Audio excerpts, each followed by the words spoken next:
Eder. Mac.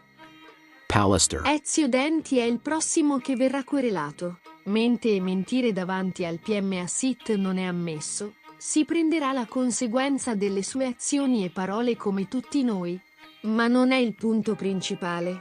Perché il vero problema è che non si è pulito la coscienza da pesi che aveva da tanto tempo, facendolo invece per un interesse personale che preferisco non rivelare qui. Era lui il primo a pensare che Luis fosse colpevole anche quando nessuno lo credeva. E io mi rivolgo a Sid per controbattere tutte le falsità che hai raccontato. Non senza un interesse nascosto. E chi non è dentro il caso potrebbe non capire cosa sta succedendo. Inoltre non era possibile origliare come sostiene. Garantisco che non è successo.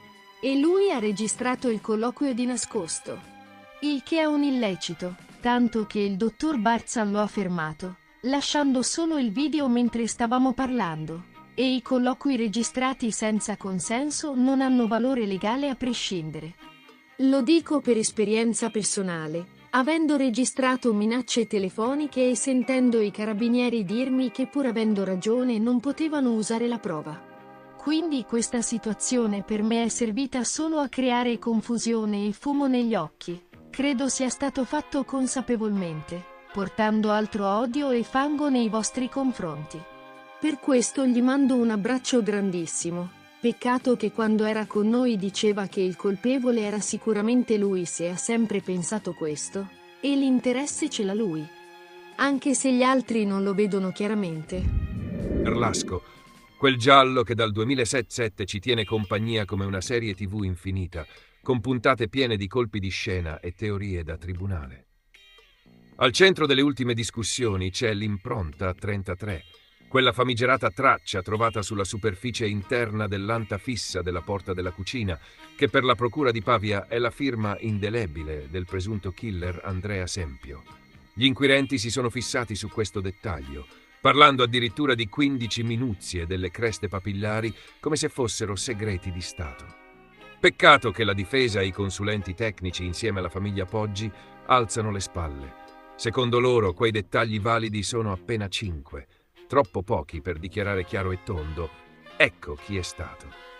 In effetti, già nel 2007 i RIS di Parma avevano bollato quella traccia come di nessuna utilità, praticamente la polvere di stelle delle impronte digitali. Tutti la cercano, nessuno la vede bene. Intanto i consulenti della famiglia Poggi, Marzio Capra e Dario Redaelli, spiegano che i periti si stanno concentrando soprattutto su un altro campione, un pezzo microscopico di DNA chiamato campione 13565, un quarto di cellula, cioè il nulla cosmico, trovato proprio sulla porta della cucina. Sanno bene che da questo minuscolo reperto difficilmente uscirà qualcosa di utile, ma si va avanti perché ogni briciola di prova è preziosa, anche quando sembra polvere dimenticata. Non dimentichiamo poi la 44, altra traccia meno in vista ma comunque sotto osservazione, e la vera chicca, l'impronta 10, scoperta nella parte interna della porta d'ingresso nel 2007, un vero enigma senza traccia di DNA che rimane un mistero fitto. Chi era in casa quel giorno? Un fantasma con le mani impolverate? La procura, guidata dal PM Fabio Napoleone, non ha alcuna intenzione di mollare e punta tutto sui RIS di Roma, che hanno confermato la validità della traccia 33.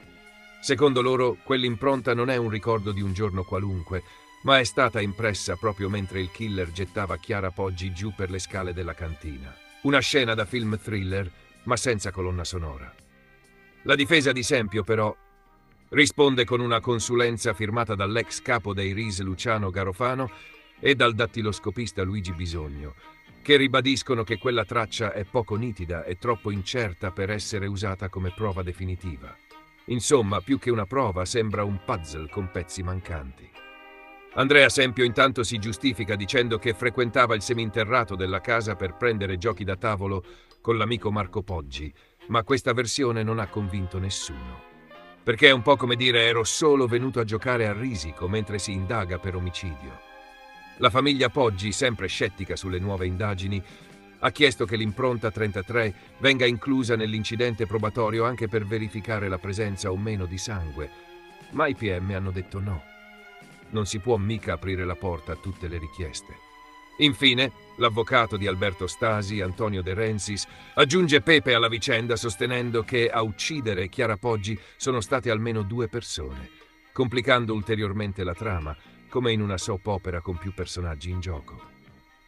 I difensori di Stasi stanno anche cercando di dimostrare che l'impronta potrebbe essere stata impressa nel sangue prima dell'applicazione dei reagenti dei RIS, che potrebbero aver inibito il campione e quindi invalidato le analisi. Morale della favola? Dopo 18 anni di indagini, perizie e controperizie, l'unica certezza è che il caso Garlasco è diventato un esempio perfetto di come un'impronta digitale possa trasformarsi in una star di telenovela. Appare e scompare, fa litigare tutti e nessuno sa davvero a chi appartenga. Il mistero resta più fitto che mai e noi possiamo solo attendere la prossima puntata di questo thriller senza fine, sperando che almeno la colonna sonora cambi ogni tanto. Ehi, non dimenticare di iscriverti a questo canale.